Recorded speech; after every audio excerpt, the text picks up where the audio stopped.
Interestingly, or maybe not so surprisingly, the majority of Americans have no estate plan. According to a January 2023 survey by caring.com, as reported by AARP, only 4 in 10 Americans have an estate plan. And not surprisingly, the people who are older are more likely to have an estate plan. So I wanted to share with you a little bit about that survey. 81% of people who are 72 or older have an estate plan. 58% of who are called boomers, ages 53 through 71, have an estate plan. Not surprisingly, as we get younger, the Gen Xers, their ages 37 through 52, only 36% of them have an estate plan, and only 22% of millennials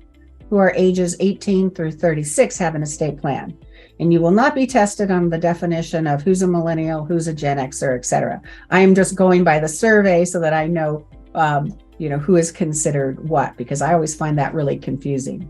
I'm a boomer. That makes it easy for me. But everything else, Gen Xers, millennials, not surprisingly, they are less likely to have estate plans because they're not thinking about what happens upon death. But they're also not thinking about what happens should they become disabled or should they lose capacity. Again, not surprising.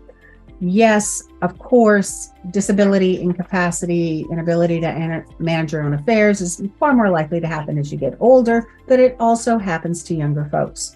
So as an elder law attorney, and what I mean by that is somebody who is knowledgeable about government benefit programs and conservator and guardianship programs, I think it's really important that I help educate people to understand about the importance of planning, not just for death, but for disability and incapacity. When I say disability, what I'm talking about, and what generally is understood by disability, is that you can't support yourself. You can't, make a living such that you earn a living. So you're going to be relying upon government benefit programs to support yourself.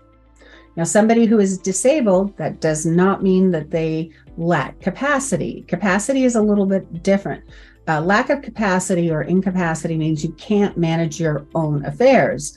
Typically, that would be a cognitive issue, that you can't, manage your financial affairs, your personal affairs, your medical affairs. But disability and incapacity sometimes do go together, but they don't have to. What's important to understand, whether it be for you or somebody in your life, a family member, is that you can put legal documents in place, estate planning documents in place that will make it easier to qualify for government benefit programs that help support somebody who is disabled or incapacitated. We'll talk about that.